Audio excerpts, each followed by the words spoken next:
नमस्ते सबैजनालाई हजुरहरूलाई मेरो भिडियोमा धेरै स्वागत छ। कति म चाहिँ डेली एउटा भिडियो बनाउँछु भनेर सोचेको थिएँ। के बोल्ने भनेर थाहा छैन फेरि के भन्छ अरे म चाहिँ के भन्छ आज त क्लास त छैन क्या आज शनिबार हो। आज चाहिँ काममा जाँदैछु। काम चाहिँ कति मेरो 7 बजीदेखि सुरु हो क्या त्यही भएर 6 बजी उठ्नुपर्छ। अनि कति अब हिँडेको अब कति 5-10 मिनटमा स्टेसन पुगिन्छ होला क्या अरे। अनि त्यसपछि कति काम चाहिँ यहाँदेखि कति 30-40 मिनट लाग्छ क्या अरे। त्यही पनि अलिकति चाँडै पुग्नुपर्छ। त्यही भएर फेरि अब जाँदैछु। मेरो काम चाहिँ 7-11 हो क्या अरे। कति आएकोदेखि काम गरेको त्यस्तै कति भयो 2-3 वर्ष चाहिँ भयो होला सायद। 7 काम गरेको काम त त्यस्तो गाह्रो त हुँदैन क्या अरे। स्यालेरी पनि अलिक कमै हुन्छ भनौँ अरू त काम चाहिँ। अब काम चाहिँ अब लगभग सबै आउँछ त्यही भएर गाह्रो त लाग्दैन। हाम्रो आजभोलि मौसम चाहिँ बादल लागेको छ क्या अरे। खै अब कहिले पानी पर्ने कहिले घाम लाग्ने मौसम यस्तै हो क्या अरे।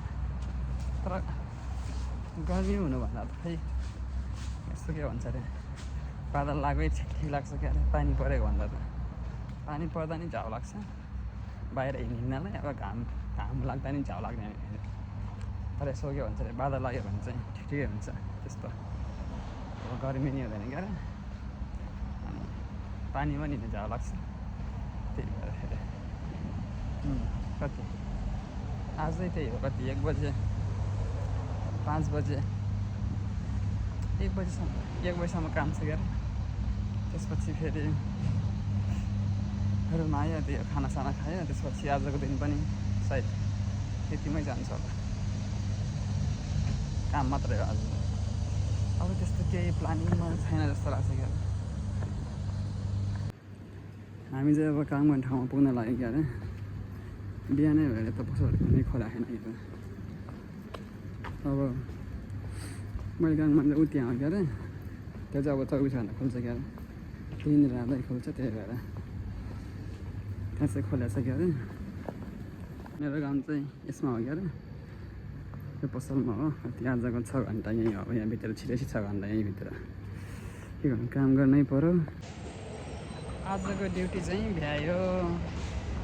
अब के गर्ने अब कति अब 1 बजे काम भ्यायो क्या अब दिनभरि के गर्ने हो थाहा छैन।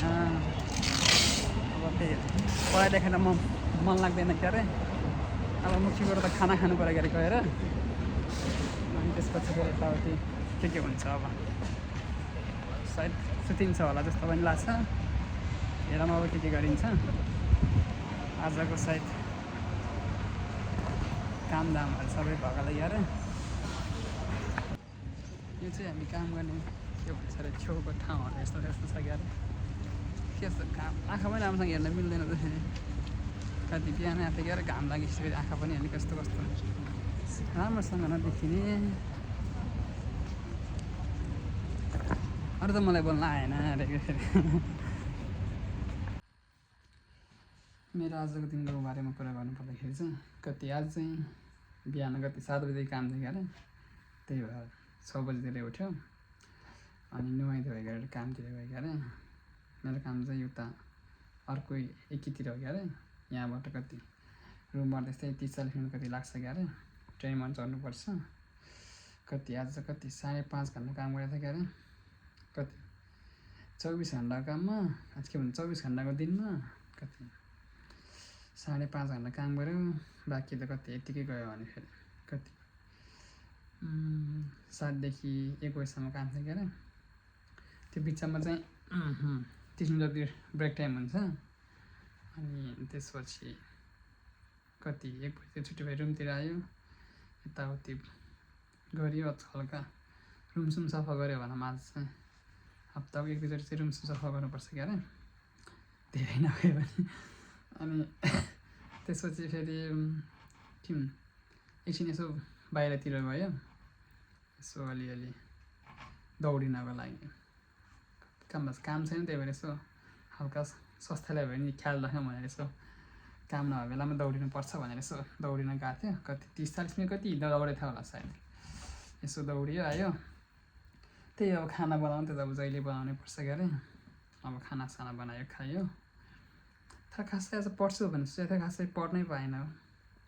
यत्तिकै गयो अनि फेरि एकचोटि मोबाइल डाटा खोल्यो कि त्यहाँदेखि फेरि स्क्रल गर्दा गर्दा कति टाइम बित्छ थाहै हुँदैन। अनि फेरि झन् यसो भोलि इक्जाम थियो, अलिअलि पढ्नु पर्ला भन्ने दिमागमा त सोचिरहेको थिएँ। कस्तो एकछिन पढ्यो कि फेरि मनमा फेरि खुल्लु के हुन्छ पढ्नै मन सक्दैन। अनि फेरि पुरै के भन्छ फोकस गरेर त पढ्नै सक्दैन। अनि फेरि कति एकछिन किताब हेऱ्यो, त्यसपछि फेरि होइन होला यसो मोबाइल हेर्नु जस्तो लाग्छ। फेरि मोबाइल हेरेपछि त्यही हो, फेरि हेरे हुन्छ। अनि फेरि कतिखेर टाइम बित्यो थाहै भएन। अनि फेरि अब कति 12 बजीतिर त सुत्नै पऱ्यो क्या अरे। अब भोलि फेरि इक्जाम छ क्या अरे। अब 5 होला नहोला तयारी चाहिँ जस्तो भयो भने इक्जाम दिन जानै पऱ्यो क्या अरे।